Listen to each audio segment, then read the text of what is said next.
Assalamualaikum warahmatullahi wabarakatuh.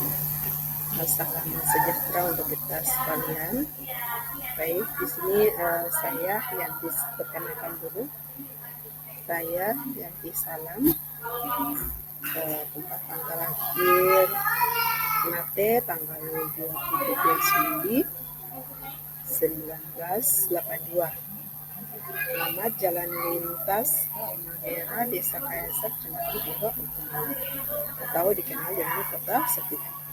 Baik, adik-adikku sekalian, di sini seperti biasa pada hari ini Ibu akan menyampaikan pembelajaran kita seperti pada sebelumnya. Hari ini kita masuk pembelajaran kita di kelas 11 AD 3.5, yaitu menganalisis pengaruh kalor dan perubahan kalor terhadap karakteristik suatu zat.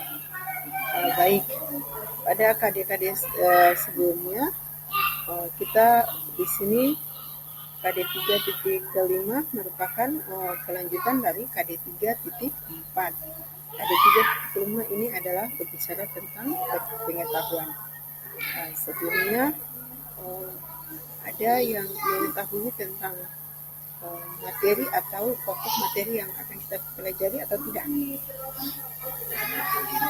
Baik, kalau tidak belum bisa memahami atau belum bisa tahu inti dari materi yang akan kita pelajari hari ini, kita sebaiknya dari sekalian, anak-anakku sekalian yang sangat saya cintai, adalah kita memperhatikan apa yang perlu, apa yang nanti Ibu sampaikan.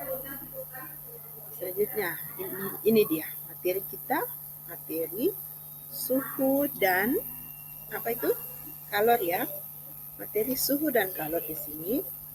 Materi suhu dan kalor yaitu kita pelajari materi suhu dan kalor.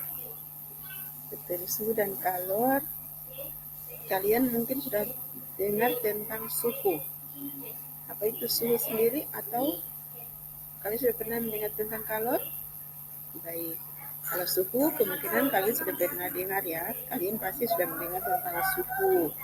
Karena suhu berarti tahu bahwa kita bisa merasakan atau kita bisa mengetahui panas atau dingin.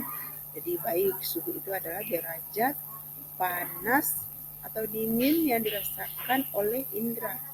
Indera di sini apa ya? Indera itu misalnya kulit kita, indera berasa. Jadi indera berasa, bukan pengecap. Selanjutnya kalor. Kalor adalah proses transfer energi dari suatu zat ke zat lain dengan diikuti perubahan suhunya. Jadi kalor itu Ibu kasih contoh, misalnya proses energi panas, misalnya api itu dia panas, atau sebuah kompor yang di atasnya kita kasih panas, kita masak air. Tadi suhu air pada awal, air itu belum dikasih dipasang api, maka dia belum panas, dia masih dingin, suhunya dingin. Terus kita kasih api, maka suhu zat cair air tersebut lama-kelamaan panas, dia menjadi hangat, terus dia menjadi mendidih. Itu sudah suhu yang panas, sudah disebut dengan suhu didih atau titik atas. Jadi perlu adik-adik sekalian ketahui bahwa suhu didih atau suhu tertinggi air itu saat mendidih yaitu pada suhu 100 derajat Celcius. Jadi bisa melebihi 100 derajat Celcius, tapi intinya air kalau memiliki suhu 100 derajat Celcius itu sudah terjadi gelembung-gelembung atau letupan-letupan di atas permukaan air di dalam sebuah wajan. Oke, baik. Sekarang kita melangkah ke berikut. Ada di situ, ada dilihat peserta yang ketiga, yaitu kalor. Kalor jenis adalah jumlah kalor yang diperlukan untuk menaikkan suhu 1 kg suatu zat yang sebesar 1 suhu. 1 termometer itu ya. Jadi misalnya air 1 liter atau air 5 ml. Maka kita harus menaikkan suhu itu sebesar dengan 5 ml.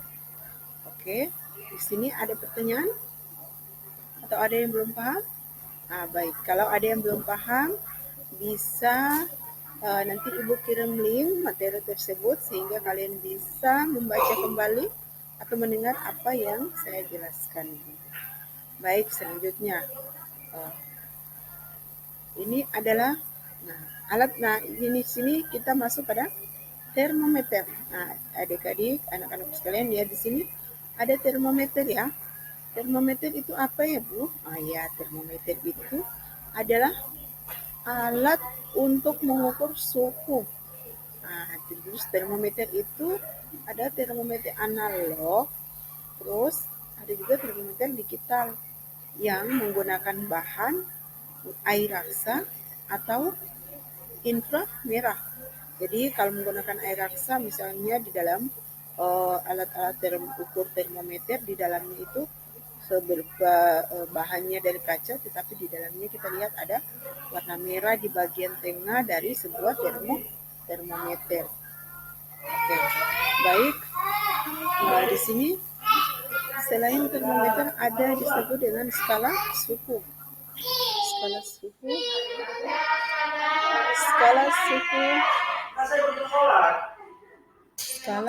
suhu.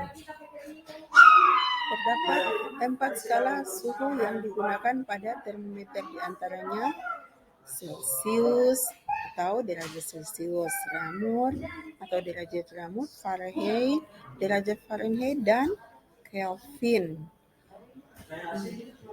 Perhatikan tabel yang Anda lihat di sini.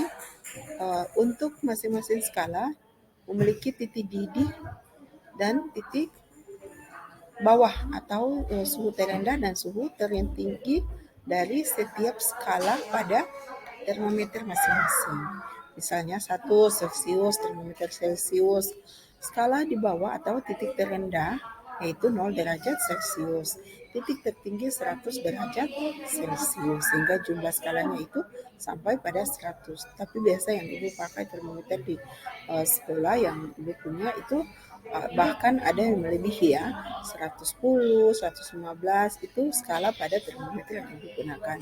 Selanjutnya untuk termometer Ramur itu titik bawahnya adalah 0 derajat Ramur. Terus titik didihnya, titik atas atau paling terbesar, titik atas yaitu 80 derajat Ramur. Oke, sehingga skala yang terbaca itu 80 derajat Ramur. Selanjutnya yang ketiga, skala termometer Fahrenheit. Termometer Fahrenheit itu skala titik bawah yaitu 32 derajat Fahrenheit dan titik atas yaitu 212 derajat Fahrenheit. Sehingga sama dengan jumlah skala itu 180 skala. Terus yang terakhir Kelvin. Kelvin adalah skala termometer dengan skala titik bawah yaitu 273 Kelvin dengan titik didih atas atau titik atas, titik didih atau titik atas 373 Kelvin. Oke, sehingga jumlah skala pada termometer Kelvin yaitu 100. Baik, terus di sini kita perhatikan untuk berikutnya kapasitas kalor. Kapasitas kalor adalah suatu benda. Kapasitas kalor adalah suatu benda adalah jumlah kalor yang diperlukan atau dilepaskan jika suatu benda tersebut dinaikkan atau diturunkan 1 kilogram atau 10 derajat Celcius.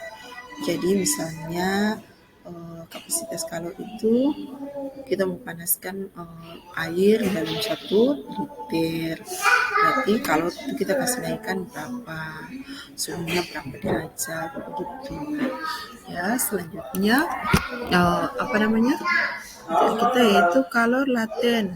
Kalor laten merupakan kalor yang dibutuhkan benda untuk mengubah wujud zat tersebut. Jadi mengubah wujud zat ya. Mengubah wujud zat, misalnya tadi zatnya masih padat, sekarang kita panaskan dia menjadi cair. Contoh pada es batu, tadi berupa padat menjadi cair. Selanjutnya di sini dikenal dengan bunyi asas Black.